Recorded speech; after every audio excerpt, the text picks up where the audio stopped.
이 말씀은 요한일서 3장 11절, 12절 두 절 말씀을 보도록 하겠습니다.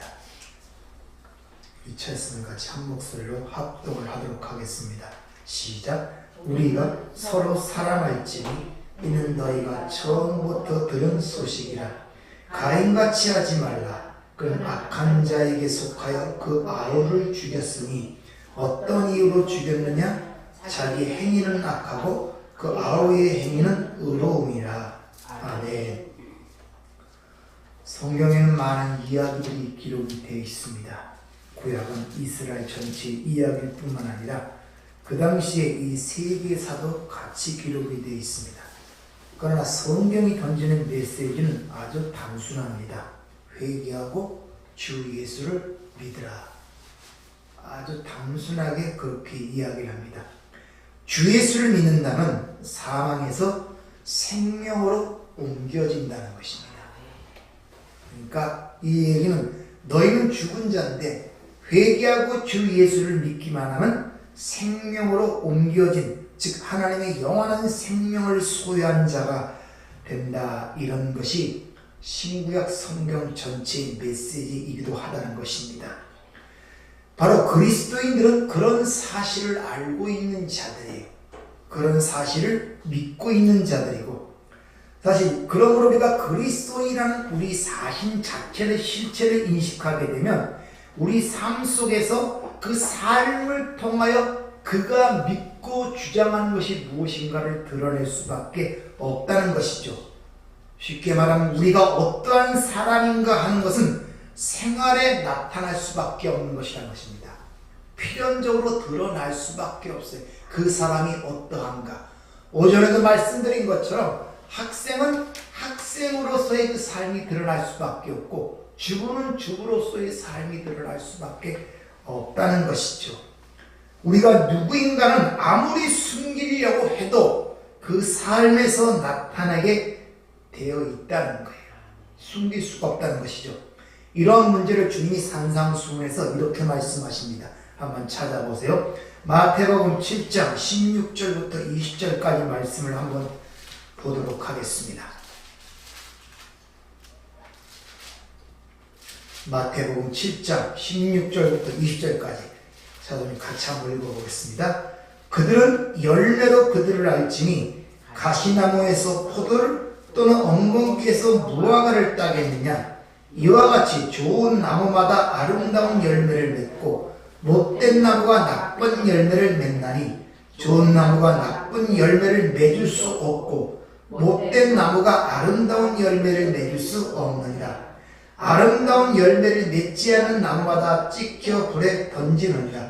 이러므로 그들의 열매로 그들을 알리라. 그 열매로 그 나무를 안대요. 이 말은 우리가 형제를 사랑함으로 말미암아 그리스도인이 되는 것이 아니라 형제 사람으로서 그리스도인이 증명된다는 것입니다. 조건이 아니라 결과를 그렇게 이야기를 하고 있다는 것이죠. 근데 그런 그리스도인의 반대에 사는 자들을 오늘 악한 자라는 말로 사도 요한이 표현하고 있습니다. 그래서 그 악한 자의 대표로 가인을 들어 설명하는 걸 볼 수 있죠.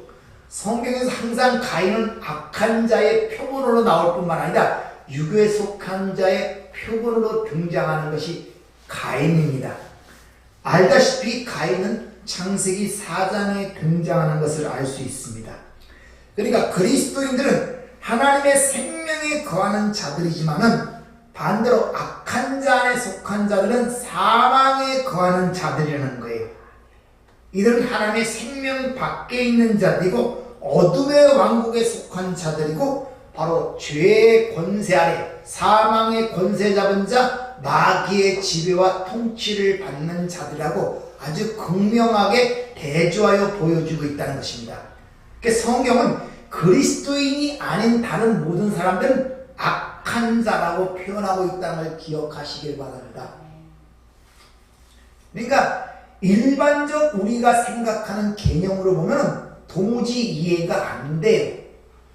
성경은 그리스도인이 아닌 자는 다 악한 자라 그러는데 그런데 여러분이 성경적 개념을 갖지 못하고 그런 말씀을 들으면 그게 잘 이해가 안 되잖아요.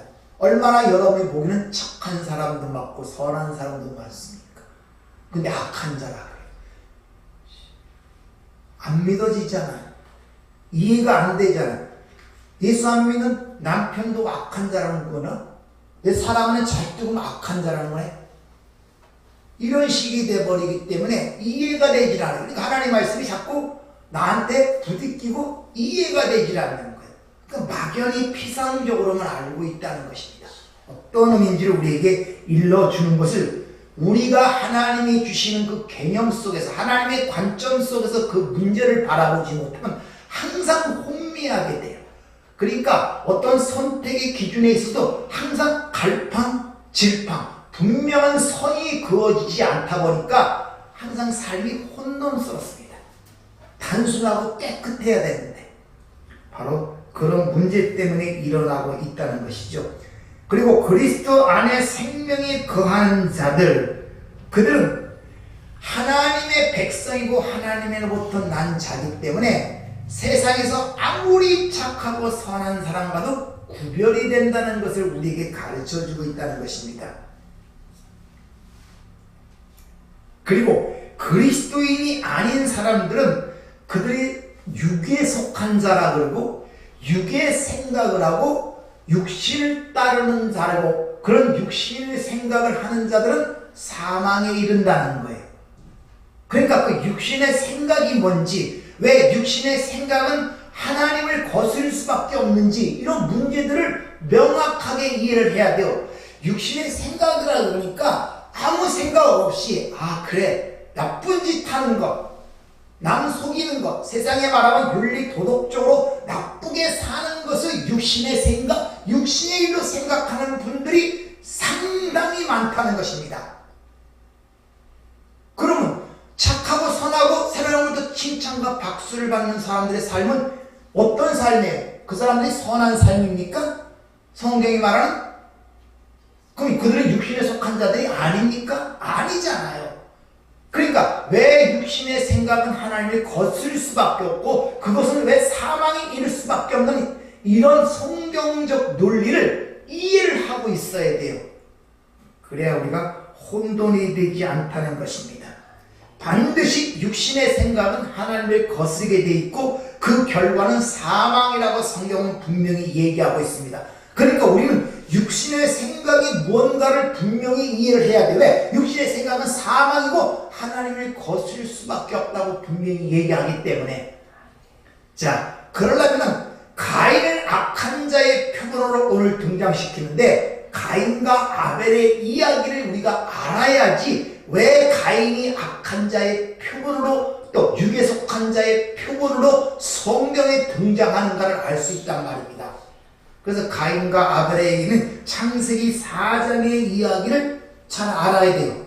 거기 보면 모든 문제의 발단이 제사의 문제로부터 발단되는 걸 볼 수 있습니다.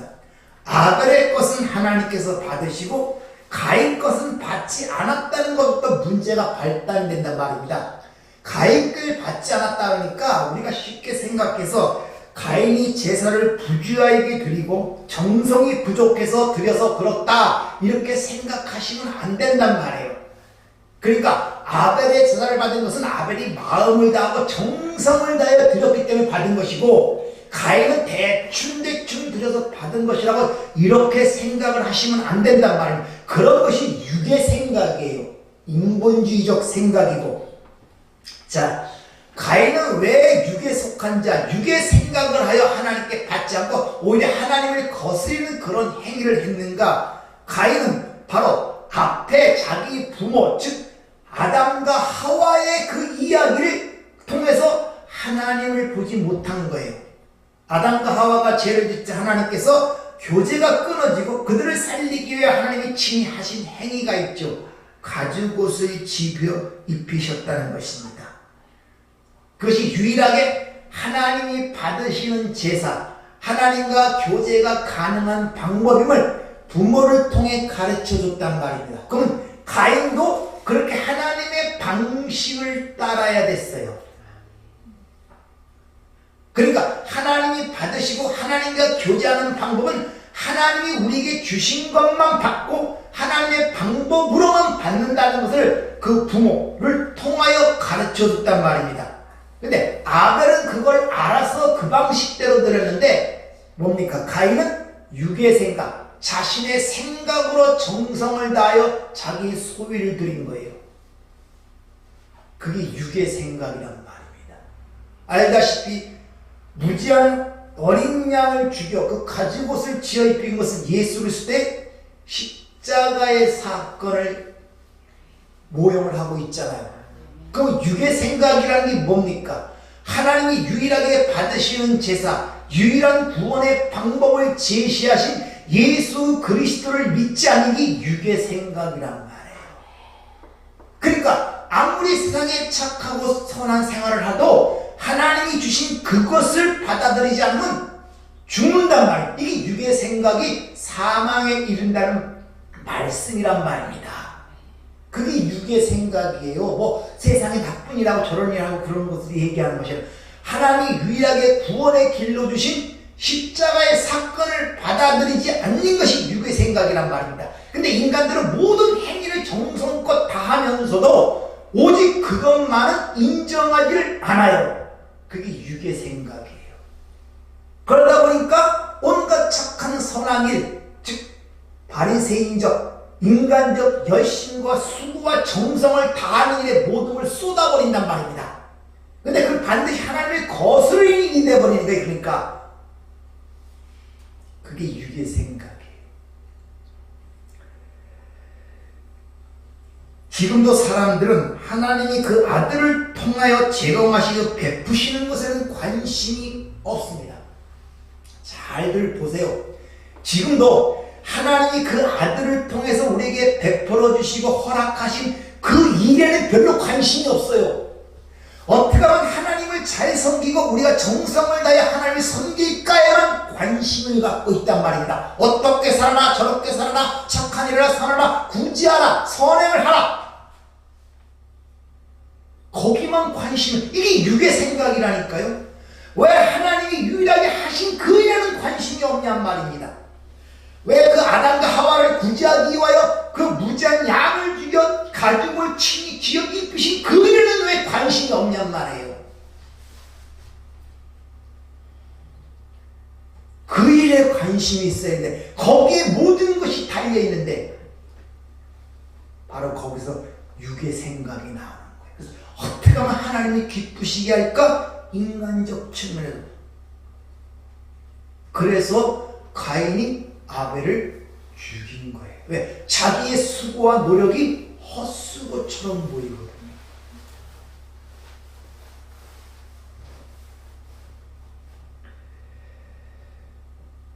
바로 그런 것들이 하나님을 원망하고, 왜? 자기의 정성과 열심을 알아주지 않으면 인간은 화를 내게 돼 있어요. 원망하게 돼 있습니다. 막 음식하면 열심히 그거 하냐면 불을 죽겠는데 아무런 소득이 없네. 속에서 뭐가 나옵니까? 원망과 불평이 나오는 거예요. 왜 기도를 들어주지 않지? 나는 이만큼 열심히 했는데 힘을 다해 했는데 왜 알아주지 않지? 이런 마음이 자동으로 발생하게 되어 있단 말입니다. 그런 불만의 표출이 곧 형제를 죽이는 살인으로 이루어지는 거예요. 그래서 유대인의 형제로운 예수 그리스도를 인간의 열심과 정성의 화신의 몸으로 등장하는 바리새인들이 죽인 거예요. 바리새인들이 하나님에 대한 열심은 특출난 것입니다. 근데 이건 단순한 얘기 아니라 모든 인간에게 해당되는 얘기란 말입니다. 지금도 인간의 어떤 그런 것들을 무시하면 곧 돌이 날라옵니다. 근데 인간은 거기에 모든 관심이 있어요. 하나님이 그 아들을 향해 행하신, 이 땅에 행하신 일에는 관심이 없어요. 2000년 전에 십자가에 달렸던 그 예수가 하나님이 아들이라고 고백하면서 그 일이 뭘 뜻하는지, 어떤 메시지를 던지는지, 그가 나와 어떤 관계를 맺고 있는지 이거에서는 관심이 없어요. 오직 지금 내 행위, 열심과 정성을 다한 나의 수고와 노력을 보아달라는 데 관심을 갖고 있단 말입니다. 그것이 육의 생각이란 말이에요. 그것이.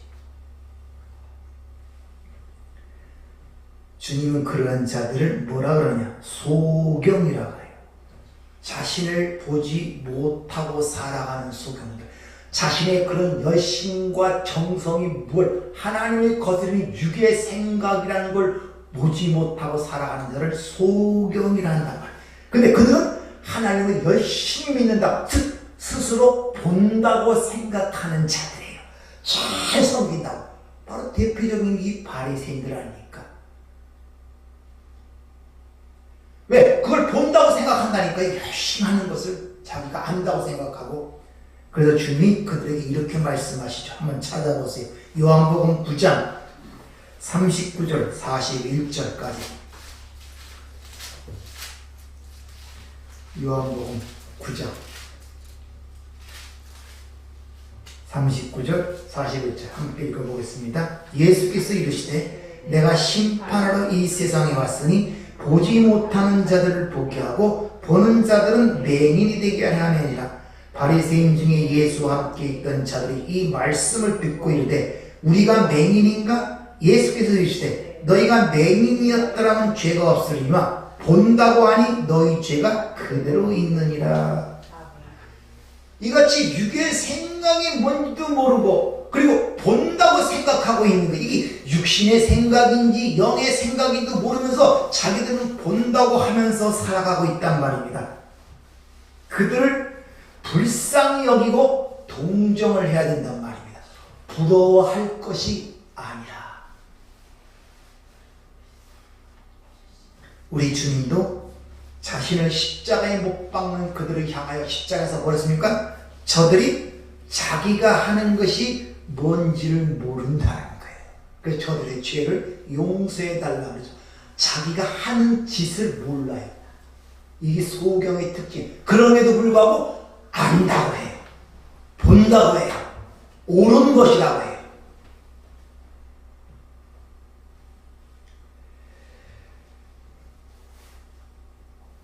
세상이 우리 그리스도인들을 미워하는 것은 필연적으로 드러나기 때문에, 일어나는 일이기 때문에 놀랄 필요가 없다고 오늘 본문에서 얘기하는 거예요. 이상한 일 여기지 말란 말입니다.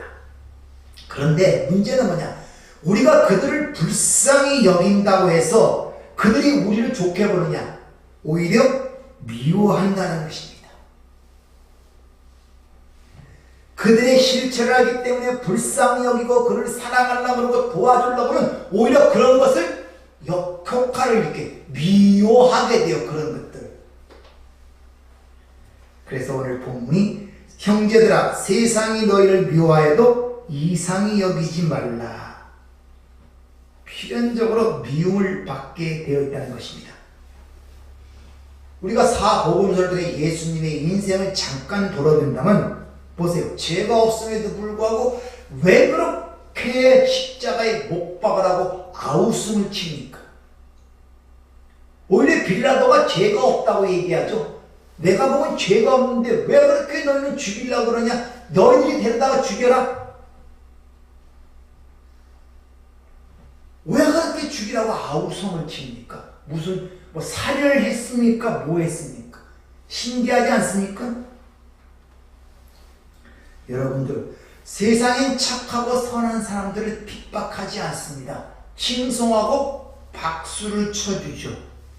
세상이 미워하고 핍박하는 사람은 오직 그리스도인만 미워하고 핍박을 합니다. 왜? 그들은 하나님께로부터 났으며 그들 안에 진리의 영, 그리스도가 계시기 때문에 그렇다는 거예요.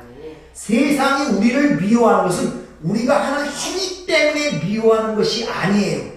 왜? 그리스도인들은 우리가 진리라고 돼 빛이야. 빛은 어둠을 드러내죠. 그들로 말미암아 자기들의 실체가 드러나기 때문에 그래요. 자기들의 실체가 우리가 하는 행위가 나빠서 미워하는 것이 아니라 우리로 인하여 자기들의 실체가 드러나기 때문에 그래요. 그래서 핍박을 합니다. 우리는 하나님께로부터 났기 때문에 이 세상에서는 아주 낯선 사람으로 너도 이방인처럼 그러니까 미워할 수밖에 없어요. 타인이 들어왔는데 싫어할 수밖에 없잖아요. 그래서 우리는 세상에서 이방인 취급받습니다. 이걸 나그네라 그러죠. 우리 주님이 마태복음 10장에서 이렇게 말씀하십니다. 내가 세상에 화평을 주러 온 줄로 생각지 말라. 화평이 아니여 금을 주러 왔노라. 내가 온 것은 그 아버지와 사람이 그 아버지와 딸의 어머니와 며느리와 시어머니와 불화하게 하려 함이니 사람의 원수가 자기 집안 식구니라. 무슨 말이냐? 그리스도인이 되면 딴 사람이 돼요. 그 전의 위치가 완전히 바뀌게 된단 말입니다. 새 사람, 거듭난 자가 됐단 말입니다. 그러다 보니까 사는 방식과 태도가 달라질 수밖에, 쉽게 말하면 삶의 우선순위가 바뀌게 되어 있단 말입니다. 그리고 가치관과 인생관도 바뀌게 되어 있어요. 그 전에는 집안 식구가 어디 놀러다니고 향락하는 게 굉장히 행복스럽고 좋았던 사람이 어느 날 예수 믿고 나서 우선순위가 바뀌게 돼요. 그러니까 예배가 우선순위가 되고 성경 공부, 기도 생활이 우선순위고, 그것이 우선순위니까 그들과 댕겼던 시간들이 사라져요. 그러면 가족들이 뭐라고 생각하냐? 빼앗겼다고 생각해요.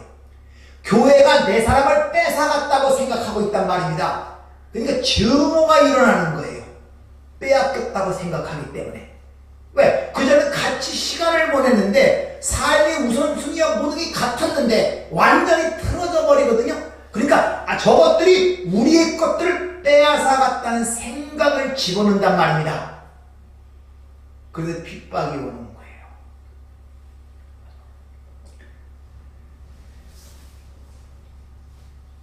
왜냐? 그 안에 집안 식구들, 혈육적 관계보다도 하나님의 생명, 그리스도가 그 안에 들어와 있기 때문에 이제 산 것이 내가 아니라 그리스도가 살았기 때문에 어쩔 수가 없다는 것입니다. 오죽하면 주님이 누가복음 14장 26절에서 무릇 내게 오는 자가 자기 부모와 처자와 형제와 자매와 더욱더 자기 목숨까지 미워하지 않으면 능히 내 자자가 되지 못하리라 이렇게 얘기하는 거예요.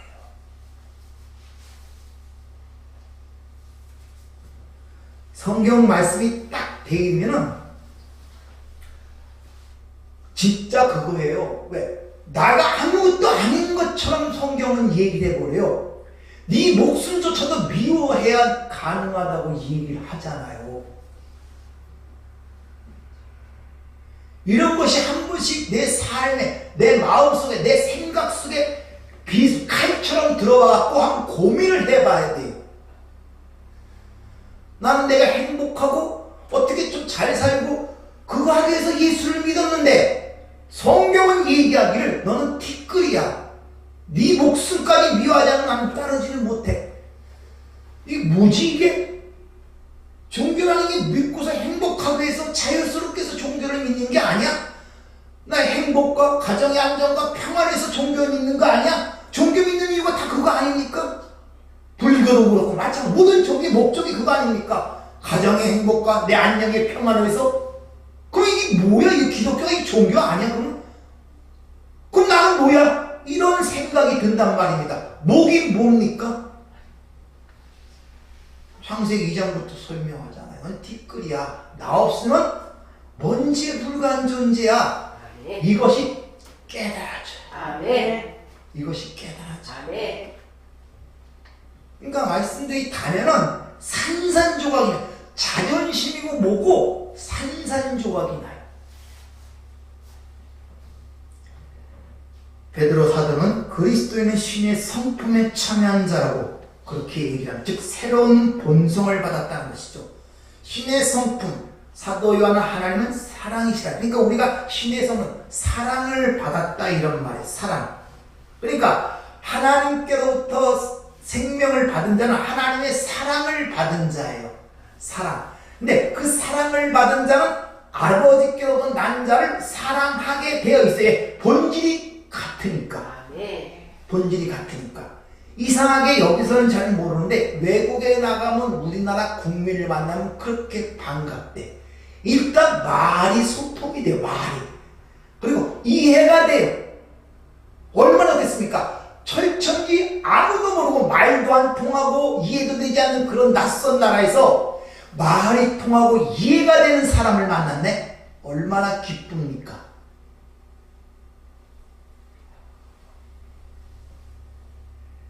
그걸 교제라고 한단 말입니다. 근데 단순한 이교제는 단순한 것이나 유기적, 생명적, 연합적 관계가 있기 때문에 너무나 친밀해. 한 몸처럼, 한 몸이라고 느껴. 한 몸으로. 그래서 외국에 나가면 애국자들이 많아지는 거예요. 괜히 고향 소식 들으면 눈물 나고 보고 싶고.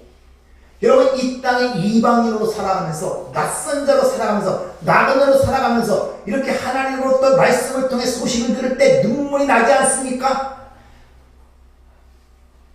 교회에 나와서 믿는 사람끼리 말하면 말이 통해요. 보는 곳이 같고 같은 생각을 갖고 같이 일을 하기 때문에 말이 통하니까 너무 좋은구나. 너무 이해가 나니까. 육에 속한 사람들이 영예를 들을 수 있겠습니까? 못 듣는단 말이에요. 그들은. 그러니까 대화가 되지 않아요. 당연히 자꾸 분리가 될 수밖에 없어요. 그럴수록 우리의 그런 삶이 그들을 폭로하는 삶으로 비춰지기 때문에 그들은 우리를 좋아하지 않습니다. 미워하고 싫어해요. 아무리 많은 걸 주고 아무리 좋은 걸 해도 오히려 그것이 핍박으로 돌아옵니다. 그것이. 똑같은 인생관과 똑같은 가치관을 살아가기에 너무나 좋아요. 하나님 아버지와 얘기해도 서로 통하고 얘기가 돼. 하나님의 이루하심을 얘기하면 서로 그게 이해가 돼. 이게 무슨 말인지 나도 그렇게 경험했거든. 맞아, 하나님은 그러셔.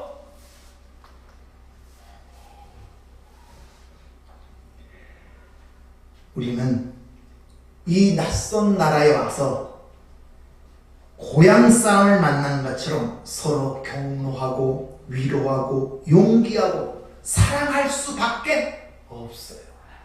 사랑할 수밖에 없어요. 왜? 이심점심 똑같잖아요. 받는 고통이 비슷하단 말입니다. 그러니까 서로 와서 얘기가 통하니까 서로 위로가 되는 거예요. 서로 용기를 주는 거예요. 서로 기도해 주는 것입니다. 하나님이 바로 그런 걸 사랑이라고 그러는 거예요. 사랑이라고 그러는 거. 우리가 하나님의 자녀라는 그리스도인이라는 확실한 표지는 바로 하나님을 사랑하는 것이 어떻게 다르냐. 이렇게 같은 공동체 속에서 형제를 사랑함으로 하나님을 사랑하는 것으로 드러나는 것입니다. 우리가 서로 피차 뜨겁게 사랑하시길 바랍니다. 베드로 사도가 베드로 4장 8절 무엇보다 뜨겁게 서로 사랑할지니 사랑은 허다한 죄를 덮느니라. 여러분들은 서로 사랑하면 허물이 다 덮여져. 생명이 사망을 삼킨다고 그러죠. 고린도서 15장에 보면 우리는 모든 것을 가능한 자입니다. 근데 유익하지 않기 때문에 안 하는 것이란 말이에요. 그러니까 여러분이 살아가면서 진리를 알게 되고 하나님의 사랑을 알게 되고 이렇게 공동체 안에서 서로 위로와 격려와 서로 사랑을 나누게 되면 엄청나게 세상 사람들이 부러워합니다. 왜? 그들은 자기의 이권에 의하여 결속되어 있기 때문에 그런 이권이 조금 더 어긋나면 싸우고 지지고 분열이 되죠. 그러나 우리는 한 생명의 한 아버지가 연결되어 있기 때문에 서로 아끼고 사랑하고 위로하고 격려할 수가 있다는 것입니다. 그러니까 여러분이 한 공동체 속에서 힘들고 어려움을 서로 공감할 수 있죠. 위로하시고 서로 격려해 주시고 서로 기도해 주시고 보듬어 주시고 이 길을 걸어가시길 주의로 축원합니다. 은혜롭고 자비로우신 아버지 하나님, 서로 사랑하라. 사도 요한이 말년에 가장 간곡하게 그리스도인들에게 전하는 메시지입니다. 왜? 하나님은 사랑이셨고 또 그 사랑을 우리에게 보이셨고 그 사랑을 받았기에 우리가 하나님의 자녀가 되었기 때문에 그렇습니다. 네. 하나님, 우리는 신앙이 깊어지고 살아갈수록 이 세상이 낯선 세상이 됩니다. 왜? 우리의 본향이 아님을 알기 때문입니다. 이런 여정 속에서 이런 하나님의 백성으로서 서로 만나고 서로 이해하고 서로 교제하는 것이 얼마나 기쁘고 즐거운 줄 모릅니다.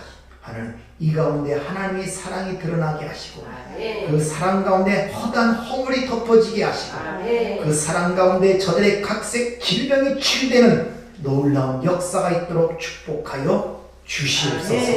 예수님 이름으로 감사하며 기도합나이다. 아멘.